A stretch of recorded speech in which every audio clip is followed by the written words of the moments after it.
Nag-struggle ka ba? Kaya dunay mga panahon nga madaog kita sa atong emosyon nga kana bitawng maglisod kita og panagad ngadto sa ubang tawo, hilabi na gyud sa mga tawo nga nakaaway nato, mga tawo nga nakabingkil nato, mga tawo nga nagpasipala nato, mga tawo nga dili mayo ang treat nila sa atua. Siguro pamilya nimo na ba o classmate o kauban sa trabaho o silingan ba o bisan kinsa nga mga tawo nga nas palibot nimo nga nakapasakit kayo sa imuhang kasing-kasing o nga maglisod ka og response diha sa pagtagad o pagpakita og mayo ngadto kanila.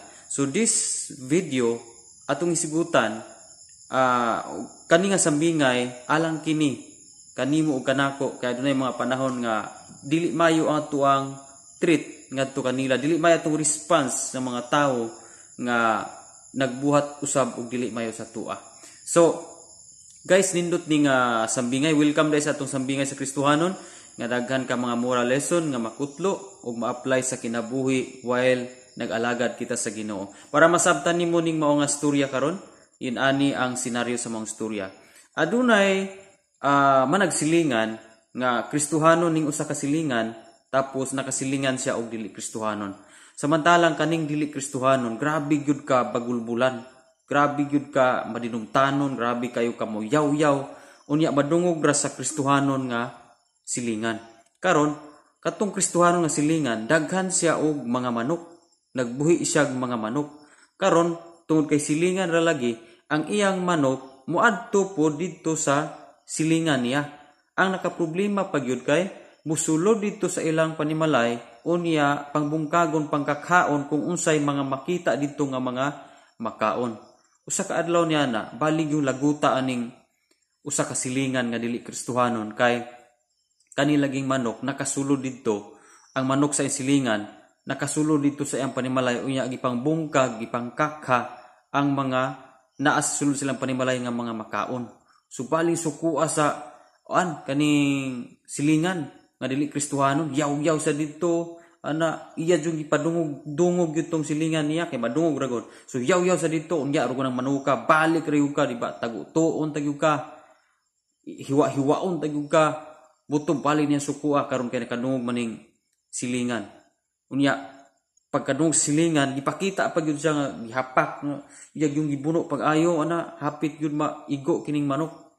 So muto nga naka-decide ang silingan nga Kristohanon instead nga mo adto siya sa panimalay dito pangayo og suri instead nga iyang pakisultian tong dili Kristohanon ang iyang gihimo guys iyang gidakop tong iyang manok katong manok nga nakaadto dito silingan iya kining gidakop unya dayon kuha siya og tanlad iya kining gilatan iyang gisudan unya pagkaluto guys iyang gihatdan og paniudto ang iyang silingan. Iyang gihatdan kini og tulo ka hiwa nga katong manok nga gikasukan siya ang silingan. Karon kay paghatod niya dito natingala ang mao nga silingan nga nakadali man guni mong nakaluto ug nakadali man kayo nakakaihaw. Insa nga bro, pasensya na. Kani magumano ka, mao ni ang manok nga nakasulod sa imong panimalay. Unya siyempre kay kani manok danganan man.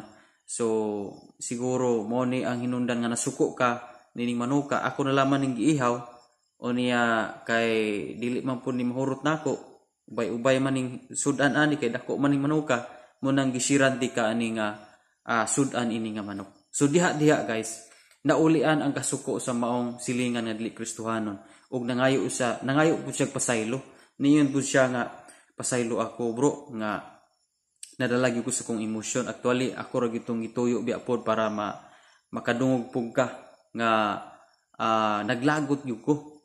So, mo na nga pasaylo apod ko bro nga nahimo pud nako. So diha nadaog ang dautan pinaagi sa maayo. Diha naulian ang mao nga dili Kristohanon. So, ang himo sa Kristohanon is wala niya tubayi kung unsay gipakita nga kinaiya sa dili Kristohanon. Kumbaga, bisan og inato ang kinaiya sa dili Kristohanon, iha gyapon gipakitaan og maayo, iha gihapon gihatagan ug iha gyapon gitagad, iha gyapon nga imbis nga dili siya mutagad tungod sa kasuko sa maong dili Kristohanon, pero iya gyapon nga gitagad. O wala siya magpakita o tumbas sa gihimo sa dili Kristohanon. So guys, dili ta kutob sa maong sambingay. Ang lesson nga tong makutlo nini nga, lisod kayo alang kanato ang kanabitang pag-response kay usahay madaog ta sa atong tawhanon, sa atong emotion, nga maglisod gyud ta og panagad sa mga tawo. Ilaban na gyud kung kanaa nga mga tawo gipadungog-dungugan ta, gipasintiran ta, no maglisod gyud ta og response, labi na gyud kung pamilya ra, gadaw nato, kauban ba sa trabaho, classmate ba nato o silingan ba.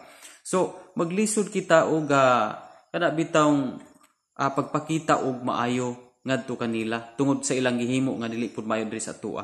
Pero guys, kinahanglan makatuna nato ni nga topic nga diha sa Lucas 6:33 nagaingon diha nga kung mauray buhatan ninyo maayo ang kadtong naghimo pug maayo sa inyo ngano mang magpaabot pa man kamog panalangin nga bisan gani ang mga makasala naghimo man niana. So guys, dinhi sa maong verse Lucas 6:33 nagahisgot gyud nga kung maor daw buhatan natug maayo ang mga naghimo po natug maayo, so dili na ta pwedeng magpaabot daw panalangin. Ngano man kay wa gyud tay panalangin nga paabot kung dili ta kabalong mutagan, dili ta kabalong muhimo og maayo ngadto sa mga tawo nga nagbuhat natug dili maayo. Actually, ang pinakadakog panalangin nga gihisgutan sa Biblia kanang tawo nga bisan gipasipalahan siya, bisan gidown siya, bisan og gi-treat siya og dili maayo, bisan gihimuan sa dili maayo, pero na ang iyang balos dili tumbas sa gihimo sa usa, kundi gitumbasan niya og maayo. Ang gihimo sa uban nga dili maayo, gitumbasan niya og maayo.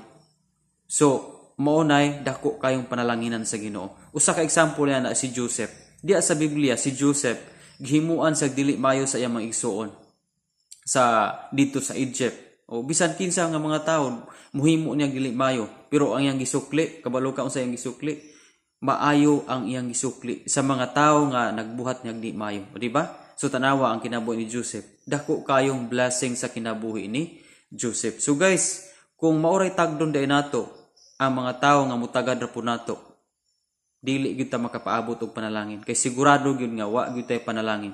Kabantay ka nga maora puy tagdon nimo ang mga tawo nga mutagad nimo, muhinay-hinay og us-us ang mga panalangin. Magproblema ka na anang adlaw, magproblema ka nang simanahuna kung ang imong kinaiya dili mautro nga dili ka mutagad sa mga tawo nga dili pud mutagad sa imuha. Kung dili na mausob nga klases kinaiya, muus-us gyud ang atong panalangin. Pero ang nakanindot kung ang atong kinaiya, atong ginautro nga bisan og dili angay tawgon ning dili angay tagdo ning tawhana, pero atong gyapon gitagad. Bisan nakaaway nato ning tawhana kaniadto, bisan nakalalis nato ni, bisan nakabangi nato ni, nakabingkil nato ni, pero kung atong gipakita nga mutagad gyapon ta nila, kung atong gipakita nga maayo gyapon atong gihimo diha kanila, kahimutan kini sa Ginoo, ug ang Ginoo mahimuot mo panalangin siya sa atua. Munang niyon sa Roma 12:21, ayaw padaog sa dautan, hinuon dag ang dautan pinagi sa maayo. So guys, gina-instructan gyud ta sa pulong sa Ginoo nga dili gyud pwede nga tumbasan nato ang dautan og dautan, kun dili dag-o nato ang dautan pinagi sa maayo. So sa ato pa di ay dili pwede nga tumbasan nato ang mga tawo nga dili mutagan nato, tumbasan nato nga di puta mutagan nila, dili na siya pwede. While Kristohanon ta, kung dunay mga tawo nga dili mutagad sa tuwa, maunay nindot kayong tagdo nato sila. Maunay ang mga tawo nga wala naghimog maayo sa tuwa, munay nindot kayo nga himuan natog maayo. Kay nganuman kung ato nang nahimo, bless kayo ang kinabuhi nimo og nako. So guys, dinhi lang takutob sa mga istorya. I hope nga na-bless ka nini mga story, and ayaw kalimot sa pag-share niini para daghan pong masayod niini nga mao nga sambingay. God bless, and kung bago pa ka nga channel, ayaw kalimot sa pag-subscribe para updated ka sa daghan pa natong mga istorya. Guys, pwede po kang mutanaw ni nga video, i-click lang ni dikta mo plira ni daghan usab kang makatunan ini. Glory to God.